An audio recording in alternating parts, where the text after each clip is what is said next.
이번 시간에는 우리 고전시가 1강에 나와 있는 새 작품 학습해 보도록 할게요. 자, 공무도화가 또 허나가 수나라 장군 우중문에게 보내는 시 세 작품이 있는데, 이 세 작품은 모두 고전시가죠. 고전시가는 갈래별 특징에 대해서 알아야 되는데, 자, 일단 공무도화가는 한역시예요. 한역시. 허나가는 향가. 자, 수나라 우중문에게 보내는 시, 여수장 우중문 시는 한시예요.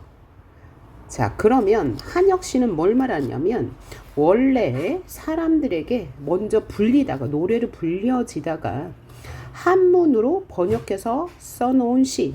왜? 그러면 한역시로 질 수밖에 없었어요. 이때 당시에는 우리말을 표기할 글자가 없었기 때문에 한문을 빌려서 썼단 말이에요. 그래서 한역시라고 하는 거고요.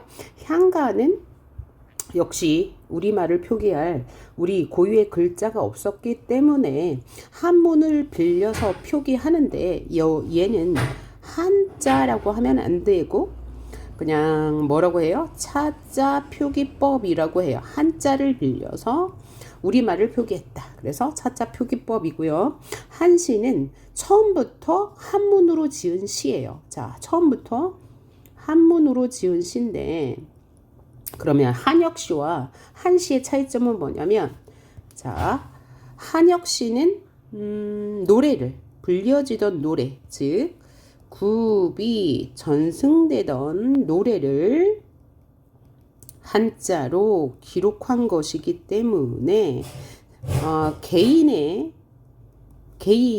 창작한 시가 아니라는 거고, 반면에 한시는 개인이 창작한 시라는 것, 이게 차이점입니다. 자, 요거 하나 알아두고 가셔야 되고, 그 다음에 고전시가는 우리가 이제 고전시가의 계보를 보면 맨 처음에 고대가요가 창작이 되었고, 두 번째는 향가, 세 번째는 고려가요, 네 번째는 시조, 그 다음에 가사, 그 다음에 창가, 그 다음에 현대시, 이런 계보를 가지고 있어요. 자, 그래서 이 갈래별 특징을 알면 우리가 쉽게 고전시가를 해석할 수 있는데, 자, 일단 고대가요라는 것은 고조선부터 삼국시대에 쓰여진 노래예요. 자, 고조선 삼국시대는 누가 그럼 이런 노래를 지었을까요? 바로 민중이 지었어요. 여러 사람들이 굽이 전승되던 노래예요. 여러 사람들에게 굽이 전승되던 노래이기 때문에 뭐일 수밖에 없어요? 한역시일 수밖에 없어요. 굽이 전승되던 노래를 한문으로 기록한 것이니까요. 자, 그럼 이때 내용은 뭐가 되냐? 집단적 주술시가 있고 개인적 서정시가 있을 거예요. 개인적 서정시라는 것은 개인이 자신의 감정을 노래한 거죠. 자, 그래서 고대가요 중에서 개인적 서정시는 딱 하나밖에 없죠. 황조가, 유리왕이 지은 거. 그 다음에 집단적 주술시는 여기 보이는 공무도화가, 구지가 두 개 작품밖에 현재 전해지지 않습니다. 요거만 아시면 되겠어요. 그 다음에 향가는 신라시대 때 쓰여진 노래고요. 표기가 한자 표기라고 하면 안 되고 향찰 표기라고 해야 돼요.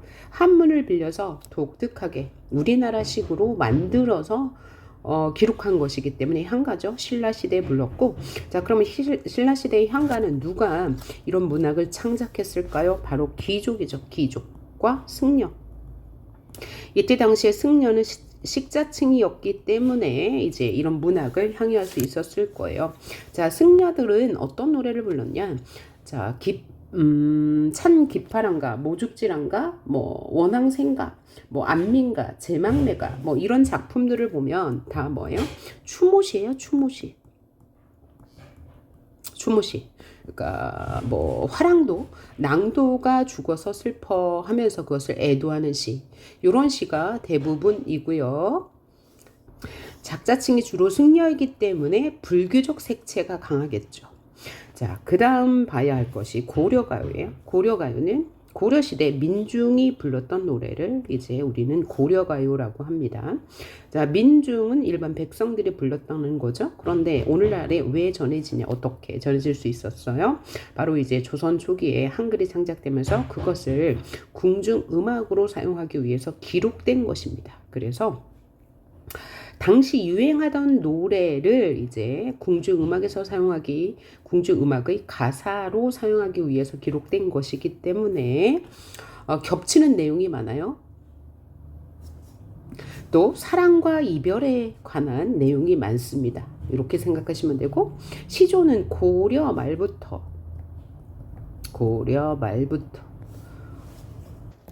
창작이 되었죠. 이때는 주로 작자층이 누구였냐면 사대부예요. 사대부. 그래서 사대부는 뭘 노래하겠어요? 바로 이제 나라가 멸망한 것에 대한 한탄, 고려가 멸망한 것에 대한 한탄이 주로 많고요. 그 다음에는 조금 더 지나면 자연을 예찬하는 자연친화적 시가 많고, 그 다음에는 임금에 대한 지조와 절개, 충신, 연주지사, 요런 내용으로 이어질 거예요. 자, 다음 가사를 보면, 가사는 조선 초부터 창작되었죠. 주로 작자층은 사대부일 거예요. 자, 가사의 내용은 그럼 뭐가 되냐? 가사의 내용은 역시 충신 연주지사 플러스 자연친화, 요것이 될 것입니다. 자, 다음 볼게 창가인데, 창가는 개화기 때부터 쓰여진 시인데요.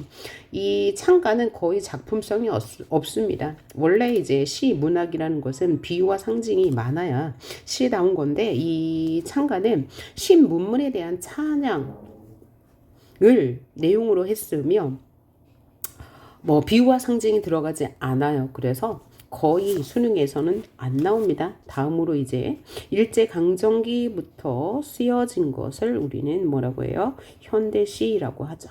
자, 그러면 이렇게 내용을 살펴봤는데, 갈래별 내용 살펴봤는데 갈래별 특징을 한번 보고 갈게요. 자, 먼저 고대가요는 내용 전개가 기, 승, 전, 결의 4단 구성을 띠죠. 자, 기 뭐예요? 기 처음에 시작했어요. 승 감정이 점점 고조되어 승, 전, 그 다음에 결의 형식으로 나타나요. 그러면 어디에서 감정이 최고 고조된다는 거죠? 전. 여기 그쵸. 이때 시상에 전환이 일어난다던가 아니면 화자의 감정을 강조한다던가 뭐 이런 식의 형식을 보이고요. 향가 같은 경우에는 자, 사구체 향가, 팔구체 향가, 십구체 향가로 이어지죠. 자, 사구체 향가는 4줄을 이란 얘기예요. 하나, 둘, 셋, 넷. 팔구체 향가는 8줄. 십구체 향가는 10줄이죠. 그래서 사구체 향가는 기승전결의 구조로 기승전결. 그 다음에 팔구체 향가는 기, 서. 팔구체 향가 역시 기승전결이고요. 십구체 향가는 이렇게가 기, 여기가 기, 여기 두 번째 단락이 서, 이렇게 결. 이런 형식을 취할 거예요. 요 결의 마지막 첫 구절, 우리는 마지막 구절을 이 두 줄을 낙구라고 하는데, 이 낙구의 첫 음보는 감탄사로 시작하죠. 오케이? 이게 향가의 형식적 특징이고, 이 향가의 형식적 특징이 시조에 그대로 이어져서, 시조는 3단 구성을 취하잖아요. 초장, 중장, 종장. 그러면서 요 낙구의 첫 음보가 종장의 첫 음보에 그대로 계승되면서 첫 음보는 3 음절로 계승되었다는 것 알아두시면 되고, 자, 그 다음 고려가요는 형식적 특징이 뭐예요? 3분후. 그래서 3음보 분절체 후렴구로 이루어졌다는 것. 요게 이제 고려가요의 특징이 되겠고, 시조는 이게 정형성을 띠죠. 정형성을 띠요. 그래서 일정한 음보율 4음보를 갖죠. 자, 가사는 시조의 장형화라고 해서 내용상은 서사, 본사, 결사로 이어지지만 길어졌다는 얘기고요. 창가는 볼 거 없고, 현대시는 이제 내재율이라고 해서 형식적 특성이 없죠. 하지만 운율은 있고요. 자, 요게 이제 시가문학의 계보예요. 그래서 요 형식과 내용을 토대로 한다면 작품 해석이 그닥 어렵지는 않을 것 같습니다. 자, 그러면 첫 번째 작품 해석해 보도록 할게요. 자, 첫 번째 작품이 공무도화가, 우리가 시조를 볼 때는 혹은 시를 볼 때는 뭐 해야 돼요? 제목에 힌트가 나와 있으니까 제목을 보시면 뭐라고 했어요? 공은 그냥 성인 남자를 일컫는 말이죠. 무 하지 마세요. 도하, 도 건널 도하, 강. 그래서 님이여 강을 건너지 마세요 라는 제목을 가지고 있어요. 그러면 얘는 지금 갈래가 고대가요잖아요. 이 고대가요는 배경설화를 가지고 있는데, 이 배경설화를 이해하지 못하면 내용 이해가 힘들기 때문에 외우진 않아도 되지만 어떤 것을 배경으로 해서 이 이야기가 창작되었다, 요 정도 알고 계시면 되고, 일단 고대가요는 집단적인 내용이 많다고 했어요. 그래서 집단적인 내용 이기 때문에 굽이 전승된 문학이구나 라고 생각하시면 되고, 한역시라고 아까 했습니다. 자, 그럼 공무도화가는 어떤 배경설화를 가지고 있냐면, 자, 옛날에 고조선에 광리자고라는 사람이 살고 있었대요. 이 광리자고라는 사람이 배를 저어 가는데 어떤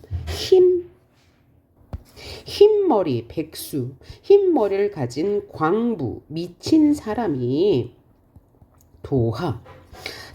강을 건너고 있었대요. 그래서 이 백수 광부의 처가 이것을 만류했어요. 그럼에도 불구하고 이 백수 광부가 강물에 빠져 죽은 거예요. 그래서 이 처가 울면서 노래를 불렀다고 합니다. 이것을 본 광리자고가 그의 부인, 그의 아내에게 이 이야기를 들려줬더니 그의 아내, 광리자고의 아내가 공후라는 악기를 타면서 이 이야기를 불렀는데, 그 노래가 하도 슬퍼서 지나가던 모든 사람들이 따라했다. 이런 설화를 가지고 있어요. 그래서 그 노래가 여기 적혀 있는 그 노래라고 하는데, 자, 이 내용을 보면 이마 그물을 건너지 마세요. 이물 끝내 그물을 건너셨네. 물에 빠져 돌아가시니 가시님을 어이할꼬 라고 했어요. 그러면 여기서 본다면 화자가 누구인 것 같습니까? 백수광부의 처가 자신의 남편 백수광부가 물에 빠지는 것을 보고 만류하는 내용이잖아요. 그래서 이 화자가 백수광부의 처일 것이다 라는 학설이 있고, 아니라 이 이야기를 이 사연을 본 누가? 광리자고가 이 노래를 지었을 것이다. 아니라 그 이야기를 광리자고에게서 들은 그의 아내가 이 이야기를 들었을 것이다 라는 이견이 많습니다. 왜냐하면 얘는 한 사람이 부른 게 아니고 집단적으로 부르던 노래였기 때문에 해석이 다양해질 수 있다. 요거 기억해 두시고요. 자, 이마 그물을 건너지 마세요. 그러니까 화자가 임에게 그물을 건너지 말라고 뭐하고 있습니까? 만류하고 있어요. 만류하니까 임은 끝내 그물을 건너셨네. 만류했는데도 불구하고 여기서 임은 누구겠어요? 백수광부이겠죠. 백수광부는 물을 기어이 건너고 말았어요. 물에 빠져 돌아가시니 가시님을 어이할꼬라고 하면서 체념했어요.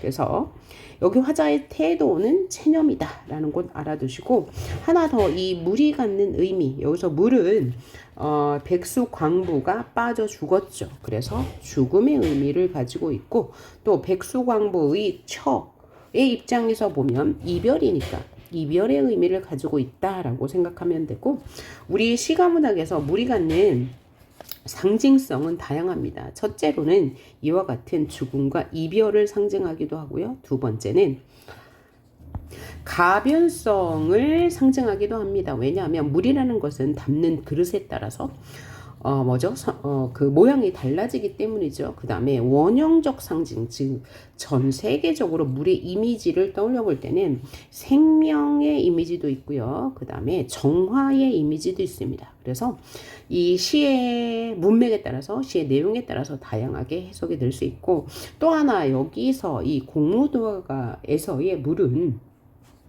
만남을 상징하기도 합니다. 왜냐하면 자, 백수광부가 물에 빠져서 죽었어요. 그래서 그의 아내도 따라 죽었죠. 그러니까 이 저승에서 만날 거 아니에요. 그래서 여기서는 만남의 이미지도 가지고 있다라고 해석할 수 있고요. 자, 그러면 이 물이라는 것은 이별을 보여주기도 하고 만남을 보여주기도 하니까 이 물은 역설적 소재다라고도 해석합니다. 왜요? 이별이기도 하면서 저승에서 만난다는 그런 의미도 가지고 있으니까 좀 모순이 되잖아요. 그래서 여기서 물은 역설적 소재다라고 생각하시면 될 것 같아요. 자, 내용 정리하고 이 강의를 끝내도록 할 텐데요. 이마 그물을 건너지 마세요. 뭐죠? 염려의 태도. 자, 마오에서 이 오는 명령형 어미지만 요청의 의미로 여기서는 해석을 해야 될 거예요. 자, 요청하면서 건너지 말라고 요청하면서 염려하고 있습니다. 그런데 그 이미 건넜어요. 이 물을 건넜어요. 그래서 어떻게 하지라고 하면서 체념으로 끝납니다. 자, 그래서 공무도화가 지금까지 살펴봤고요. 다음 강의는 헌화가에서 보도록 하겠습니다.